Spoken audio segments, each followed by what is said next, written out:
സ്മൃതി, ഇപ്പോൾ PDP ഇടതുമുന്നണിയുടെ ഭാഗത്ത് നിൽക്കുന്നു. ജമാഅത്തെ ഇസ്ലാമിയുടെ രാഷ്ട്രീയ രൂപമായ വെൽഫെയർ പാർട്ടി UDFന് പിന്തുണ പ്രഖ്യാപിക്കുന്നു. അപ്പോൾ ഈ വിഷയത്തിൽ ഇപ്പോൾ വലിയ ആരോപണ പ്രത്യാരോപണങ്ങൾ ഉണ്ടാവുന്നു. LDFനെ കഴിഞ്ഞ വർഷങ്ങളിൽ UDF ഈ ജമാഅത്തെ ഇസ്ലാമി പിന്തുണച്ചിട്ടുണ്ടല്ലോ എന്നുള്ളതാണ് UDF ഉയർത്തുന്ന പ്രധാനപ്പെട്ട വാദം. എന്നാൽ മറുഭാഗത്ത് അങ്ങനെയല്ല. അവരുമായിട്ടൊരിക്കലും രാഷ്ട്രീയ സഖ്യമുണ്ടായിരുന്നില്ല, പ്രാദേശിക നീക്കുപോക്കുകൾ എല്ലാവർക്കും ഉണ്ടായിരുന്നു എന്നതാണ് LDFൻ്റെ വിശദീകരണം. നിലമ്പൂർ തീവ്രമാവുകയാണോ ഈ PDPയുടെയും ജമാഅത്തെ ഇസ്ലാമിയുടെയും രാഷ്ട്രീയ ബന്ധത്തിൻ്റെ പേരിൽ? നിലമ്പൂർ തീവ്രമാവുകയാണ്. ഇതിപ്പോൾ PDPയും വെൽഫെയർ പാർട്ടിയും ഞങ്ങൾ ആർക്ക് ഇത്തവണത്തെ ഈ തെരഞ്ഞെടുപ്പിൽ പിന്തുണ നൽകുന്നു എന്ന് പ്രഖ്യാപിക്കുകയായിരുന്നു. ആ പ്രഖ്യാപനവുമായി ബന്ധപ്പെട്ട് ആദ്യം CPM സംസ്ഥാന സെക്രട്ടറിയുടെ പ്രതികരണമാണ് വന്നത്. അപ്പോൾ നമുക്ക് ആദ്യം വെൽഫെയർ പാർട്ടിയുമായി ബന്ധപ്പെട്ട് നോക്കുകയാണെങ്കിൽ നേതാക്കളുടെ പ്രതികരണങ്ങളുണ്ട്. അതിലേക്ക് നമുക്ക് പോകുന്നതിന് മുമ്പ് എന്താണ് യഥാർത്ഥത്തിൽ ഈ ജമാഅത്തെ ഇസ്ലാമിയുമായി ബന്ധപ്പെട്ട് ഇപ്പോൾ CPM ഉയർത്തുന്ന ഒരു പ്രധാനപ്പെട്ട വാദം എന്നുള്ളത് ഇസ്ലാം രാഷ്ട്രം അല്ലേ, ഇസ്ലാം രാഷ്ട്രമാണ് അവരുടെ ആത്യന്തികമായ ലക്ഷ്യം, മതരാഷ്ട്രം. അപ്പോൾ അതാണ് അവരുടെ ഒരു സന്ദേശവും, അതാണ് ഇസ്ലാം ഒരു രാഷ്ട്രീയ വ്യവസ്ഥയാണ് എന്ന് കരുതുന്നവരാണ് ജമാഅത്തെ ഇസ്ലാമി. അപ്പോൾ അതവർ കൃത്യമായി പറഞ്ഞിട്ടുള്ളതാണ്. അവർ പൊളിറ്റിക്കൽ ഇസ്ലാമിസ്റ്റുകളാണ്. പക്ഷേ ഇന്ത്യയിൽ അവർ ആ നിലപാട് എടുത്തിട്ടില്ല. നിലപാട് എടുത്തിരുന്നു നേരത്തെ, പക്ഷേ ഇപ്പോൾ കേരളത്തിൽ തന്നെ അമീർ അടക്കം ആ നിലപാടിൽ നിന്നും ഞങ്ങൾക്കിവിടെ അങ്ങനെ ഒരു നിലപാടില്ല എന്ന് പറയുന്നു. അതെന്തുകൊണ്ടാണെന്ന് വെച്ചാൽ അവർക്ക് രാഷ്ട്രീയത്തിൽ ഇടപെടണം, കേരളത്തിലെ രാഷ്ട്രീയത്തിൻ്റെ ഭാഗമാകണം. അങ്ങനെ ഒരു ആശയം ഇവിടെ നടപ്പാകില്ല എന്നും അറിയാം. അപ്പോൾ ആ നിലപാട് ഇവിടെ നടത്തുന്നില്ല എന്നുള്ളതാണ്. ഓരോ രാഷ്ട്രീയ പാർട്ടികളുടെയും അവരുടെ ആശയം വെച്ച് അതുകൂടി നോക്കേണ്ടതുണ്ട്. അപ്പോൾ BJPയുടെ ഭരണഘടന നമുക്ക് നോക്കാം. BJPയുടെ ഭരണഘടന വെബ്സൈറ്റിൽ പറയുന്നത് സോഷ്യലിസത്തിനും മതേതരത്വത്തിനും തുല്യനീതിയിലും അടിയുറച്ചു നിൽക്കുമെന്നാണ് BJPയുടെ ഭരണഘടന. നമുക്ക് രാഷ്ട്രീയമായി അവരെ ആ നിലപാടിലാണോ ഈ രാജ്യം കാണുന്നത്? അല്ല. അപ്പോൾ പറയുന്നത് ഒന്നാണ്, നടപ്പാക്കുന്ന ഒന്നാണ്. സന്ദേശം, അവരുടെ ആശയം എന്നുള്ളത് നടപ്പാക്കുമ്പോൾ അതല്ല അവരുടെ ആശയം എന്നുള്ളത് നമുക്കറിയാം. ഇനി CPMൻ്റെ ഭരണഘടനയുമായി ബന്ധപ്പെട്ട് നോക്കൂ. തൊഴിലാളി വർഗ സർവാധിപത്യം സ്ഥാപിക്കും എന്നുള്ളതാണ് CPMൻ്റെ ലക്ഷ്യം, അതാണ് അവരുടെ ആശയം, അതാണ് അവർ പറയുന്നത്. പക്ഷേ അതിനവർ ശ്രമിക്കുന്നതായി അവരെ നല്ല രീതിയിൽ വിമർശിക്കുന്നവർ പോലും പറയുന്നില്ല. അപ്പോൾ അവരുടെ ആശയം അതാണ്, പക്ഷെ നടപ്പാക്കുന്നത് അതല്ല. അവർ പ്രവർത്തിക്കുന്നതും അതിലടിസ്ഥാനമായിട്ടല്ല, അത് അടിസ്ഥാനമാക്കിയിട്ടല്ല. അതൊരു യാഥാർത്ഥ്യമായി അവിടെ നിൽക്കുന്നു. ഇനി ജമാഅത്തെ ഇസ്ലാമി ഇപ്പോൾ ഒരു തീവ്ര നിലപാടുള്ള ഒരു സംഘടനയാണ്, തീവ്ര സംഘടനയാണ് എന്ന് പറയുകയും അവരെ അതുമായി ബന്ധപ്പെട്ട ചോദ്യത്തിന് M സ്വരാജിൻ്റെ മറുപടി, അവരെ തീവ്ര നിലപാടുള്ള ആരും മനുഷ്യരായി പോലും കാണുന്നില്ല. അതായത് ജമാഅത്തെ ഇസ്ലാമായി ബന്ധപ്പെട്ട ചോദ്യത്തിനാണ് അദ്ദേഹം പറഞ്ഞത്. അപ്പോൾ മനുഷ്യരായി പോലും കാണുന്നില്ല, അവരുടെ പിന്തുണ വേണ്ട എന്നാണ് പറയുന്നത്. പക്ഷേ മനുഷ്യരായി കാണുകയും അവരുടെ പിന്തുണയും നേടിയ ചരിത്രം നമ്മുടെ മുന്നിലുണ്ട് എന്നുള്ളതാണ് യാഥാർത്ഥ്യം. അത് നമ്മൾ മുമ്പും ജമാഅത്തെ ഇസ്ലാമിയുമായി ബന്ധപ്പെട്ട് ചർച്ച നടത്തിയിട്ടുണ്ട്. അന്നും ഈ കാര്യം ഞാൻ പറഞ്ഞിട്ടുള്ളതാണ്. ഈ ദേശാഭിമാനിയുടെ മുഖപ്രസംഗം, അത് 96-ൽ, അന്ന് നരസിംഹറാവുവിൻ്റെ കാലമാണ്. അന്ന് ഈ ക്രിസ്തുമത വിശ്വാസികൾക്കും സഭകൾക്കും അതോടൊപ്പം തന്നെ മുസ്ലിം ന്യൂനപക്ഷത്തിനും കോൺഗ്രസ് ഭരണവുമായി ബന്ധപ്പെട്ടുണ്ടായിരുന്ന പരാതി, അതുമായി ബന്ധപ്പെട്ട് അവരെടുത്ത നിലപാട്, ആ നിലപാടിൻ്റെ ഭാഗമായി ഇത്തവണ ഞങ്ങൾ ഇടതുപക്ഷത്തിനൊപ്പം നിൽക്കുന്നു എന്ന് ഈ ജമാഅത്തെ ഇസ്ലാമി പറഞ്ഞതിനെ ശ്ലാഘിച്ചുകൊണ്ട് അവരുടെ വാചകങ്ങൾ എടുത്തു പറഞ്ഞുകൊണ്ട് പാർട്ടി പത്രത്തിൽ വന്ന മുഖപ്രസംഗത്തിലെ വാചകമാണ്. ക്രിസ്തീയ പുരോഹിതന്മാരുടെ ഈ അഭ്യർത്ഥന വന്നതിന് തൊട്ടുപിറകെയാണ് ജമാഅത്തെ ഇസ്ലാമിയുടെ കേരള ഘടകത്തിൻ്റെ തീരുമാനവും പുറത്തുവരുന്നത്. വരുന്ന ലോക്സഭാ നിയമസഭാ തിരഞ്ഞെടുപ്പുകളിൽ ഇടതുപക്ഷ ജനാധിപത്യ മുന്നണി സ്ഥാനാർത്ഥികൾക്ക് വോട്ട് ചെയ്യാനാണ് തീരുമാനിച്ചിരിക്കുന്നത് എന്ന് പറയുന്ന വാചകം. അത് ദേശാഭിമാനിയിൽ വന്നിരിക്കുന്ന ഒരു പ്രതികരണമാണ്. അതുകൂടാതെ തന്നെ എത്ര പ്രതികരണങ്ങൾ നേതാക്കളുടേതായി വിവിധ വർഷങ്ങളിൽ വന്നിരിക്കുന്നു. ഈ പറയുന്ന ജമാഅത്തെ ഇസ്ലാമി ഒരു രാഷ്ട്രീയ സംഘടന രൂപീകരിക്കുന്നത് എന്ന് പറയുന്നത് 2010-ലാണ്, വെൽഫെയർ പാർട്ടി. അപ്പോൾ അതിനുശേഷമാണ് ഞങ്ങൾ ആ ഒരു നിലപാട് മാറ്റിയത് എന്ന് പറയുന്നതിലും അടിസ്ഥാനമില്ല. കാരണം ഓരോ കാലത്തെയും പ്രതികരണങ്ങൾ ഞാൻ പറയാം. ആദ്യം 2009-ൽ, അതിനു മുമ്പുള്ള കാര്യമാണ്. ശരി, 2009 ഏപ്രിൽ 14-ന് കണ്ണൂരിൽ മീറ്റ് ദ പ്രസ്സിൽ ജമാഅത്തെ ഇസ്ലാമി പിന്തുണയെപ്പറ്റി മാധ്യമങ്ങൾ ചോദിക്കുമ്പോൾ പിണറായി വിജയൻ പറയുന്ന മറുപടിയാണ്: മുസ്ലിം സംഘടനകളിൽ വ്യക്തമായ രാഷ്ട്രീയ നിലപാടുള്ള സംഘടനയാണ് ജമാഅത്തെ ഇസ്ലാമി.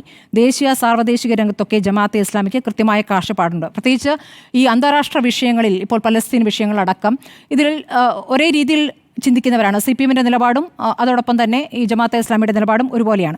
അമേരിക്കൻ വിരുദ്ധ നിലപാടും ആ കാലത്ത് അങ്ങനെയാണ് അവർ പങ്കുവച്ചിരുന്നത്. ഓരോ മണ്ഡലത്തിലും മത്സരിക്കുന്ന സ്ഥാനാർത്ഥികളെ നോക്കി വോട്ട് ചെയ്തിരുന്ന സമീപനമാണ് ജമാഅത്തെ ഇസ്ലാമി മുമ്പ് സ്വീകരിച്ചിട്ടുള്ളത്. 2006-ലെ നിയമസഭാ തെരഞ്ഞെടുപ്പിൽ ആദ്യമായി അവർ ഇടതുമുന്നണിക്ക് പിന്തുണ നൽകിയത് പിണറായിയുടെ വാചകങ്ങളാണ് കേട്ടോ. ഇത്തവണ 18 സീറ്റിൽ LDFനും 2 സീറ്റിൽ UDFനും പിന്തുണ നൽകാൻ തീരുമാനിച്ചു. ഇത് 2009 ഏപ്രിൽ 15-ന് അദ്ദേഹം പറഞ്ഞതാണ്. ഇനി 2011-ൽ പി ശ്രീരാമകൃഷ്ണൻ പറഞ്ഞ ഒരു കാര്യം, ജമാഅത്തെ ഇസ്ലാമി പിന്തുണ തിരഞ്ഞെടുപ്പിൽ ഇടതുപക്ഷത്തിന് നേട്ടമുണ്ടാക്കിയിട്ടുണ്ട്. ഇടതു സർക്കാരിന്റെ വികസന പ്രവർത്തനങ്ങളും ജനക്ഷേമ നടപടികളും വിലയിരുത്തിയാണ് ജമാഅത്തെ ഇസ്ലാമി ഉൾപ്പെടെയുള്ള സംഘടനകൾ നിയമസഭാ തിരഞ്ഞെടുപ്പിൽ പിന്തുണ നൽകിയിട്ടുള്ളതെന്ന് പറയുന്നു.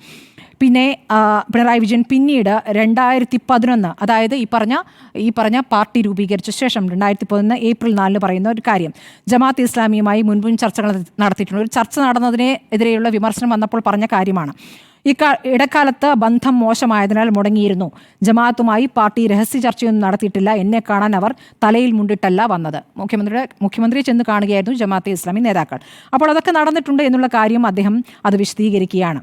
അപ്പോൾ ഓരോ കാലത്തും ഇടതുപക്ഷ മുന്നണിയിലെ മൊത്തമായി പിന്തുണച്ച 2006 നിയമസഭാ തെരഞ്ഞെടുപ്പിൽ വോട്ട് നൽകിയവരിൽ പ്രമുഖർ, അതും ഇവർ പറയുന്നുണ്ട്. Kodiyeri Balakrishnan, VS, PK Shrimati, P Jayarajan, അങ്ങനെ തുടങ്ങി പ്രധാനപ്പെട്ട നേതാക്കളെയൊക്കെ പിന്തുണച്ച കാര്യങ്ങൾ പറയുന്നുണ്ട്. ഇനി പാലോളിയുടെ വാചകം ഞാൻ പറയാം. അദ്ദേഹം പറയുന്നത് 2011 ഏപ്രിലാണ്. ജമാഅത്തെ ഇസ്ലാമിയുടെ വോട്ട് വേണ്ട എന്ന വിഡ്ഢിത്തം ഞങ്ങൾ പറയില്ല. CPMന്റെ നിലപാടുകൾ പ്രശ്നാധിഷ്ഠിതമാണ് കേട്ടോ. ജമാഅത്തെ ഇസ്ലാമി തീവ്രവാദ സംഘടനയാണെന്നോ അല്ലെന്നോ പറയാൻ തയ്യാറല്ല. CPM അങ്ങനെ മുൻപും പറഞ്ഞിട്ടില്ല. സാമ്രാജ്യത്വ വിരുദ്ധത ഉൾപ്പെടെയുള്ള വിഷയങ്ങളിൽ ഇരു കൂട്ടരുടെയും നിലപാടുകൾ സമാനമാണ്. അതാണ് ഞാൻ പറഞ്ഞത്, പലസ്തീൻ അടക്കമുള്ള വിഷയങ്ങളിൽ എടുക്കുന്ന ഒരേ സമീപനം. അപ്പോൾ ഇത് ഒരു കാലത്ത് ആ പിന്തുണ. ഇനിയിപ്പോൾ നമ്മളിപ്പോൾ നിലമ്പൂരിലേക്ക് നോക്കുകയാണ്. നിലമ്പൂരിൽ ഈ പറയുന്ന വഴിക്കടവിൽ തന്നെ ഒരു വാർഡിൽ, ആ വാർഡിൽ നാരോക്കാവ് വാർഡിൽ ഈ തവണത്തെ പഞ്ചായത്ത് തെരഞ്ഞെടുപ്പിലല്ല മുൻപ് അവിടെ LDF ഭരിച്ചിരുന്ന സമയത്ത് വെൽഫെയർ പാർട്ടിക്ക് ഒരു സീറ്റുണ്ട്. ആ സീറ്റിന്റെ പിന്തുണയിൽ കൂടിയാണ് LDF അവിടെ ഭരിച്ചിട്ടുള്ളത്. LDF മുന്നേ അത് സ്വീകരിച്ചിട്ടുണ്ട്. അപ്പോൾ തദ്ദേശ തിരഞ്ഞെടുപ്പുമായി ബന്ധപ്പെട്ട അത്തരം സഹകരണം ഉണ്ടാകുന്നു. നിയമസഭാ തെരഞ്ഞെടുപ്പുകളിൽ പിന്തുണയുണ്ടാകുന്നു. ലോക്സഭാ തെരഞ്ഞെടുപ്പിൽ പിന്തുണയുണ്ടാകുന്നു. 2019 മുതൽ ജമാഅത്തെ ഇസ്ലാമി നിലപാട് മാറ്റി UDFന് പിന്തുണ നൽകുന്നു.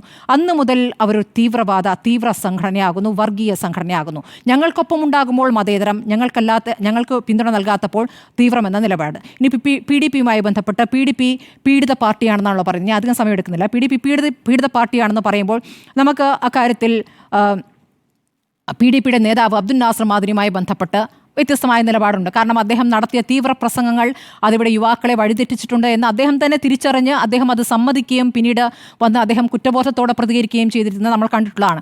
അദ്ദേഹം വിചാരണ കൂടാതെ തടവുകാരനായി കഴിയുന്ന കാലം അത് മനുഷ്യാവകാശ ലംഘനമാണ് എന്നുള്ള കാര്യത്തിൽ കേരളം പലതവണ ചർച്ച ചെയ്തിട്ടുള്ളതാണ്. ആ നിലയ്ക്ക് അബ്ദുൽ നാസർ മദനി എന്ന നേതാവ് യഥാർത്ഥത്തിൽ പീഡിതനാണെന്ന കാര്യത്തിൽ തർക്കമൊന്നുമില്ല. പക്ഷേ PDP എന്ന സംഘടന, PDP എന്ന രാഷ്ട്രീയ പാർട്ടി അങ്ങനെ തീവ്രവാദ വിരുദ്ധ നിലപാടാണോ എല്ലാ കാലത്തും എടുത്തിട്ടുള്ളതെന്ന് ചോദ്യമുണ്ട്. അപ്പോൾ കാലാകാലങ്ങളിൽ അങ്ങോട്ടും ഇങ്ങോട്ടും പിന്തുണ. ഇനിയിപ്പോൾ UDFുമായി ബന്ധപ്പെട്ട് നോക്കാം. ആര്യാടൻ മുഹമ്മദ്, ആര്യാടൻ ഷൗഹത്ത്, PK ഫിറോസ്, ലീഗ് നേതാക്കൾ ഇവരൊക്കെ തന്നെയും ജമാഅത്തെ ഇസ്ലാമിക്ക് എതിരെ പ്രതികരണം നടത്തിയിട്ടുണ്ട്. ജമാഅത്തെ ഇസ്ലാമി രാഷ്ട്രീയ സംഘടനയുമായി വരുന്ന ഘട്ടത്തിൽ ലീഗിനും പ്രശ്നങ്ങൾ ഉണ്ടായിട്ടുണ്ട്. ലീഗ് നേതാക്കളെ പ്രതികരിച്ചിട്ടുണ്ട്. PK ഫിറോസ് പറഞ്ഞിട്ട് ഒരു നിയമസഭാ തെരഞ്ഞെടുപ്പിൽ പിന്തുണയ്ക്കില്ല എന്ന് പറഞ്ഞിട്ടുണ്ട്. ഇപ്പോൾ ആര്യാടൻ ഷൗക്കത്തും ആര്യാടൻ മുഹമ്മദും എടുത്തിരുന്ന നിലപാടെന്നുള്ളത് പുരോഗമന മുസ്ലിങ്ങൾ എന്നുള്ള നിലപാടാണ്. അപ്പോൾ അതിന് വിരുദ്ധമാണ് ജമാഅത്തെ ഇസ്ലാമി എന്നുള്ളതുകൊണ്ട് ഒരു കാലത്തും സഹകരണം സാധ്യമല്ല എന്ന് നിലപാടെടുത്തിരുന്നു. പക്ഷേ ഇത്തവണ ഈ തെരഞ്ഞെടുപ്പിന് മുൻപായിട്ട് ഈ പിന്തുണയൊക്കെ ഉറപ്പിക്കുന്നുണ്ട്. ആര്യാടൻ ഷൗക്കത്ത് വേദികൾ പങ്കിടുന്നുണ്ട് ജമാഅത്തെ ഇസ്ലാമിയുമായി.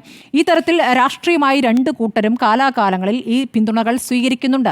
ഇനിയിപ്പോൾ ഈ പല തിരഞ്ഞെടുപ്പുകൾ, ഇതിനു മുമ്പുള്ള തിരഞ്ഞെടുപ്പുകളും പാലക്കാട് അടക്കമുള്ള ഉപതെരഞ്ഞെടുപ്പിലായാലും ഈ പിന്തുണയൊക്കെ വോട്ട് ചെയ്യുന്നവർ വോട്ട് ചെയ്ത് പോട്ടെ, ആരുടെയും വോട്ട് വേണ്ട എന്ന രൂപത്തിലാണ് നേരത്തെ പ്രതിപക്ഷ നേതാവ് പറഞ്ഞിട്ടുള്ളത്. പക്ഷേ ഈ തിരഞ്ഞെടുപ്പിൽ ഈ വെൽഫെയർ പാർട്ടി നേതാക്കൾ ഞങ്ങളെ വന്നു കണ്ടിരുന്നുവെന്നും ആ പിന്തുണ സ്വീകരിക്കുകയാണ് എന്ന രൂപത്തിൽ പറയുന്നത് അവരെ രാഷ്ട്രീയ പാർട്ടിയെ കൂടി അംഗീകരിക്കുന്നു. ആ അംഗീകാരം ജനങ്ങളോട് ഞങ്ങൾ പറയുന്നു എന്നുള്ളത് കൂടിയാണ്. അതിലെ രാഷ്ട്രീയം എന്നുള്ളത് ഈ തദ്ദേശ തെരഞ്ഞെടുപ്പുമായി ബന്ധപ്പെട്ടാണ്.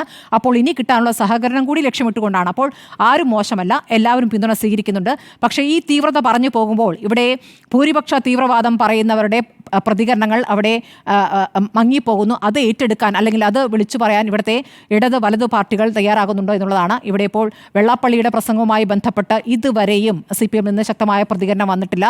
ഇപ്പുറത്ത് വലിയ തോതിൽ മറ്റ് കാര്യങ്ങൾ പറയുകയും ചെയ്യുന്നു. ലോക്സഭാ തെരഞ്ഞെടുപ്പിൽ നഷ്ടപ്പെട്ട ഭൂരിപക്ഷ വോട്ടുകൾ തിരിച്ചു പിടിക്കുക എന്ന ലക്ഷ്യത്തോടു കൂടിയാണ് തെരഞ്ഞെടുപ്പ് ലക്ഷ്യം. ഇനിയിപ്പോൾ 8 ദിവസമേ ഉള്ളൂ. ഇനി ഇത് പറഞ്ഞ് ആ വോട്ട് പൂർണ്ണമായും നമുക്ക് കിട്ടും, മറ്റേത് പോയത് പോയി എന്ന രൂപത്തിൽ പ്രതികരിക്കുകയാണെന്നാണ് ഞാൻ മനസ്സിലാക്കുന്നത്. PDPക്ക് അവിടെയൊന്നും വലിയ വോട്ടില്ല.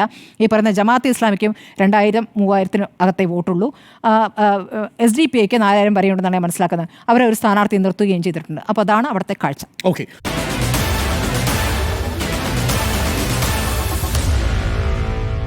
Meet the editors.